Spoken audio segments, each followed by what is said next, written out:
Hello. जय Hind students, कैसे हैं आप सभी। उम्मीद है कि आप सब बहुत अच्छे होंगे। आज हम लोग एक कंसेप्ट सीखेंगे रेशियो एंड प्रोपोर्शन का, जो कि बहुत ही इम्पोर्टेंट है। और अगर हम पेपर की बात करें तो मेंस में आपका क्वेश्चन मैक्सिमम केसेस में आता ही आता है। उसको बेस्ट अप्रोच के साथ हम लोग देखेंगे। सबसे पहले हम कुछ आपको समझाते हैं। जैसे ये लिखा हुआ है कि ए रेशियो बी, ये जो साइन है ना, ये हमें इंडिकेट करता है कि ये ए और बी का अनुपात लिया गया है, रेशियो, यानी कि ए और बी का रेशियो है।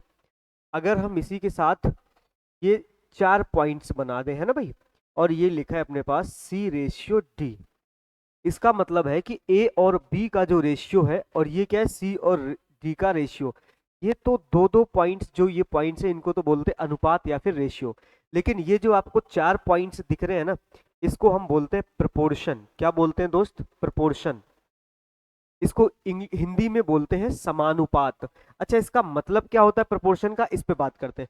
प्रपोर्शन का मतलब होता है कि इधर का जो रेशियो है और जो इधर का रेशियो है, वो दोनों बराबर होना चाहिए। समानुपात का मतलब क्या? ऐसा अनुपात जो दोनों तरफ समान हो, अपने लेफ्ट अपने राइट दोनों के अनुपात समान हो। एक एग्जाम्पल अगर मैं आपको दूं, तो जैसे 2:3 प्रपोर्शन 10:15।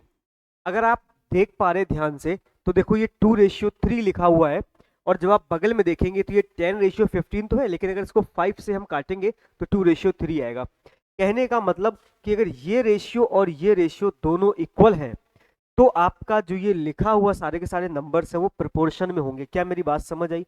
प्रोपोर्शन का मतलब लेफ्ट का रेशियो राइट का रेशियो दोनों इक्वल होने चाहिए, इसी को हम बोलते हैं प्रोपोर्शन या फिर समानुपात। बात समझ गए?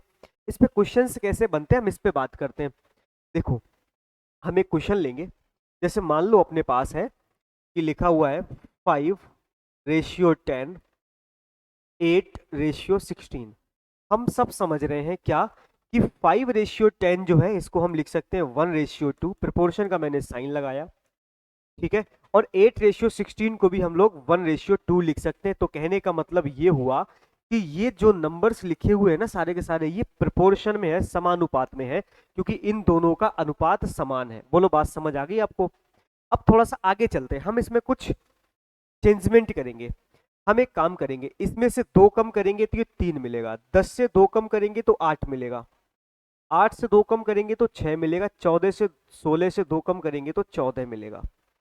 अब आप देख पा रहे होंगे कि ऊपर वाले जो नंबर्स लिखे थे वो सारे के सारे आपके प्रोपोर्शन में थे, लेकिन नीचे मैंने क्या किया, सबसे दो दो दो, एवरी नंबर से दो दो दो दो कम कर लिया।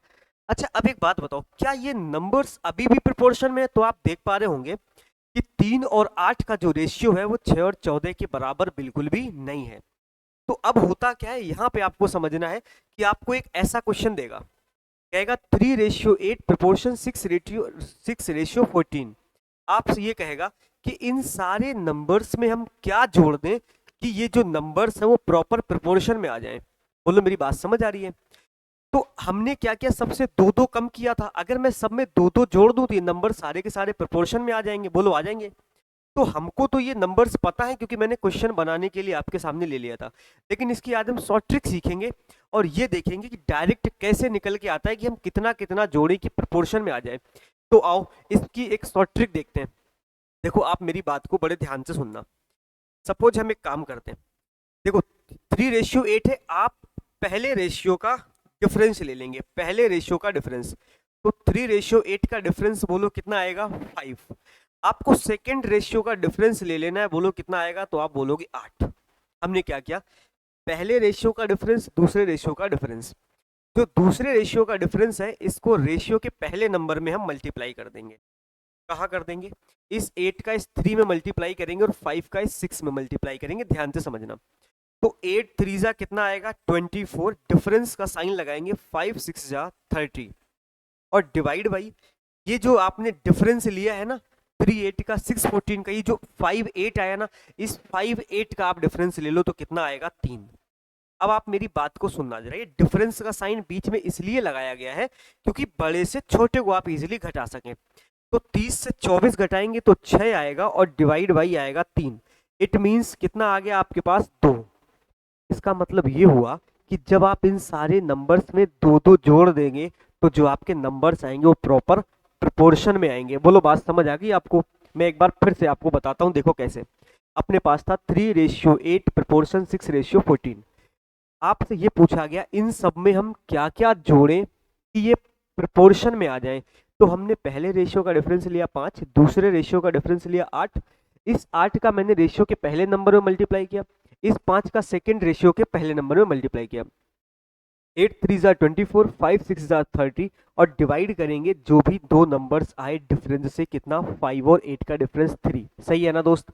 तो 24 और 30 का डिफरेंस 6/3 तो 2, यानी कि सब में मुझे 2 ऐड करना पड़ेगा। दूसरी बात, अगर ये जोड़ने के लिए ना कह के कहता सब में से हम क्या क्या घटाएं तो ये प्रोपोर्शन में आ जाए, तो जो कंसेप्ट अभी लग रहा है वो सेम कंसेप्ट आपका उधर भी लगेगा। क्या मेरी बात समझ आ गई? तो इस पे हम आगे क्वेश्चंस करते हैं कि क्वेश्चंस कैसे आते हैं। ठीक है दोस्त, तो पहले क्वेश्चन पे हम लोग चलते हैं। पहले क्वेश्चन पे चलते हैं। देखो अपना क्वेश्चन नंबर फर्स्ट आपसे क्या कह रहा है? कह रहा है कि 4, 10, 12, 24 में प्रत्येक में कौन सी संख्या जोड़ी जानी चाहिए कि ये सारे के सारे प्रोपोर्शन में आ जाएं। बोलो मेरी बात समझ आ रही है? हम इसको दो तरीके से देखेंगे, पहले तो ऑप्शन से ही कर लेंगे और इसके बाद दूसरा कौन सा कर लेंगे जो मैंने अभी आपको शॉर्टकट बताया। देखो सबसे पहले इसको हम करते हैं शॉर्टकट से। 4:10 प्रोपोर्शन 12:24। हमने आपको क्या बताया कि सबसे पहले आपको इस पहले रेशियो का डिफरेंस लेना जो कि आएगा 6, फिर आपको इस सेकेंड रेशियो का डिफरेंस लेना जो कि आएगा कितना 12। बोलो बात समझ आ गई? अगर ये दोनों नंबर एक दूसरे से ना कटते तो हम डायरेक्ट मल्टीप्लिकेशन कर देते, लेकिन ये नंबर हम देख पा रहे हैं कि एक दूसरे से प्रॉपर कट रहे हैं। तो आप एक काम करो, यहाँ पे एक काम करो, इन दोनों का रेशियो ले लो, 6 1 जा 6, 6 2 जा 12। ओके, अब फिर से अपनी वही कहानी, 2 का 4 में मल्टीप्लाई तो 8, डिफरेंस का साइन 1 का 12 में मल्टीप्लाई तो 12, डिवाइड बाई 2 और 1 का डिफरेंस 1, तो 12 से 8 की बोलो कितना आएगा 4। यानी कि यदि हम सभी नंबर्स में 4 4 जोड़ दें तो वो नंबर्स प्रोपोर्शन में होंगे। कैसे? आ जाओ हम ऑप्शन से कर लेते, ये तो हो गया अपना तरीका। अब ऑप्शन से करते हैं। अपने पास कितना है? 4:10 और 12:24। अगर हम इन सब में 4 4 जोड़ते हैं तो देखते हैं क्या ये सच में प्रोपोर्शन में आ रहा है। एक बार देख लेते हैं। 4 में 4 जोड़ेंगे तो 8 आएगा, 10 में 4 जोड़ेंगे तो 14 आएगा, 12 में 4 जोड़ेंगे तो 16 आएगा, 24 में 4 जोड़ेंगे तो 28 आएगा। अब आपको चेक ये करना है क्या ये रेशियो इस रेशियो के बराबर है। देखते हैं एक बार। आप एक बात बताओ, ये 8:14 है, अगर इसको 2 से डिवाइड करें अपन तो क्या बोलो 4:7 है? तो आप बोलोगे बिल्कुल है। अगर हम इस 16 और 28 को 4 से डिवाइड कर दें, 4 से कॉमन ले लें तो मतलब 4 से हटा दें तो क्या आएगा 4:7। इट मीन्स पहला रेशियो दूसरा रेशियो बराबर है, तो हमारा नंबर कैसा है प्रोपोर्शन में। तो इसके दो तरीके हो गए, कौन से? एक तो ये वाला शॉर्टकट और दूसरा ये आपका बाई ऑप्शन। बोलो, उम्मीद है कि आपको यहाँ तक मेरी बात समझ में आ गई होगी। बोलो आ गई? इसी बात पे नेक्स्ट क्वेश्चन पे हम चलते हैं। देखो सेकंड क्वेश्चन आपसे क्या कह रहा है दोस्त कि जब x को 19, 28, 55, 91 में से प्रत्येक से घटाया जाता है x को तो प्राप्त संख्याएं समानुपात में होती हैं, तो बताओ इनमें से कौन सा ऑप्शन करेक्ट है। मैंने क्या बोला कि जो तरीका ऐड करने के लिए वही सेम तरीका आपको घटाने के लिए भी है। आ जाओ फटाक से नंबर लिख लेते। कितने नंबर्स हैं? 19, 28, 55, 91। बोलो यही तो है। अब हम क्या कर रहे हैं? हम रेशियो प्रोपोर्शन का साइन नहीं लगा रहे, ठीक है? आप ऐसे समझ जाना। तो 19 और 28 का डिफरेंस जब देखेंगे तो 9 आएगा। 55 और 91 का जब हम डिफरेंस देखेंगे तो बोलो क्या आएगा 36। इन दोनों का आप रेशियो ले लो, 9 1 जा 9, 9 4 जा 36, आ गया 1:4। अब इस 4 का 19 में मल्टीप्लाई करो, 19 4 जा कितना होगा दोस्त 76, डिफरेंस ले लो, 55 1 जा 55 और डिवाइड बाई 4 और 1 का डिफरेंस कितना आएगा 3। 76 से 55 घटाएंगे तो आपके पास आएगा 21, divide by 3 is equal to 7। यानी कि कौन सा ऑप्शन है 7। तो अगर हम सब में 7 7 घटा देंगे तो हमारा नंबर जो होगा वो परफेक्ट आ जाएगा, किसमें? प्रोपोर्शन में, यानी कि समानुपात में आ जाएगा। बोलो बात समझ आ रही है? ये तो शॉर्टकट है। इसके बाद इसको बाई ऑप्शन भी देखते हैं। जैसे अपने पास लिखा 19 28, इधर देख लेते हैं क्या लिखा हुआ है। लिखा है 19 28 55 और 91। अगर हम सबसे 7 7 घटाते हैं तो देखिए क्या सच में प्रोपोर्शन में आ रहा है। 19 से 7 घटाएंगे तो 12 आएगा, ठीक है। 28 से 7 घटाएंगे तो अपने पास 21 आएगा। 55 से 7 घटाएंगे तो 48 आएगा, बोलो आएगा। 91 से हम 7 घटाएंगे तो आएगा अपने पास 84, बोलो आएगा कि नहीं। अब आप एक काम करो, जरा इनका प्रोपोर्शन रेशियो निकाल के देखो क्या आ रहा है। इसको देखो कितने से कट जाएगा, ये 3 से, 3 4 जा 12, 3 7 जा 21। इसको काटो आप 12 से, 12 4 जा 48 और 12 7 जा 84।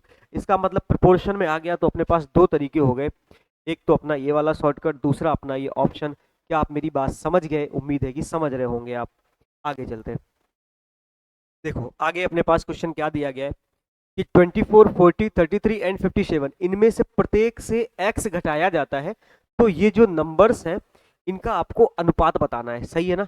अगर सब में से x घटाते हैं तो वो समानुपात में आते हैं, फिर इन दोनों नंबर्स का आपको क्या बताना है, अनुपात। ठीक है दोस्त, तो मैं मान लेता हूं कि सबसे x घटाया जा रहा है। तो देखो 24 रेशियो 40 प्रोपोर्शन 33 और कितना है अपने पास 57। अब आप एक बात बताओ, इनमें से मुझे लेना है इनका डिफरेंस। 24 40 का डिफरेंस होता है 16, 33 57 का डिफरेंस कितना होगा 24। इनका आप वो ले लो, रेशियो ले लो, 8 2 जा 16 और 8 3 जा 24। कितना आया अपने पास 2:3। इस 3 का 24 में मल्टीप्लाई करो तो आएगा 72 डिफरेंस। 33 का 2 में मल्टीप्लाई करो तो आएगा 66, और डिवाइड किससे करना था, रेशियो के डिफरेंस से। तो एक 72 से 66 घटाएंगे तो कितना आएगा 6, यानी कि अपने पास x की वैल्यू कितनी आ गई 6। यानी कि 6 ऐसा नंबर है जब सबसे घटा देंगे तो जो हमारे नंबर्स लिखे हुए हैं सारे के सारे वो प्रोपोर्शन में आ जाएंगे, ठीक है। अब हमको क्या बताना, इसका रेशियो बताना है। अब आप एक बात बताओ, x की जगह हम 6 पुट करेंगे तो 6 5 जा 30 12 कितना आएगा दोस्त 42। ओके, इनका इन दोनों का रेशियो लेना था। x की जगह 6 पुट करेंगे, है ना। 6 4 जा 24 24 और 5 29 29 एंड 10 39। कितना आ रहा है 42 रेशियो 39। आप जरा इसको 3 से काटो, ये जाएगा 14 बार और 39 कटेगा आपका 13 बार, यानी कि 14 ratio 13। This is your answer. बोलो क्या आपको मेरी बात समझ आ गई? उम्मीद है कि आपको बात यहाँ तक समझ में आई होगी। अगर मान लो आपको ये कहता कि ऐसे कुछ नंबर्स दोनों दिए होते और कहता इन दोनों का आपको बताना है मीन प्रोपोर्शन या फिर थर्ड प्रोपोर्शन, तो हम क्या करते, डायरेक्ट यहाँ से फॉर्मूला लगाते थे दोनों का। तो इम्पोर्टेंट रोल कौन प्ले करता है कि आप इस एक्स की वैल्यू कैसे निकालेंगे, जिसको जोड़ के प्रोपोर्शन में आ जाए या फिर जिसको घटा के प्रोपोर्शन में आ जाए। तो मुझे लगता है आपको यहाँ तक समझ आया होगा। मिलते हैं आपसे फिर, जय हिंद।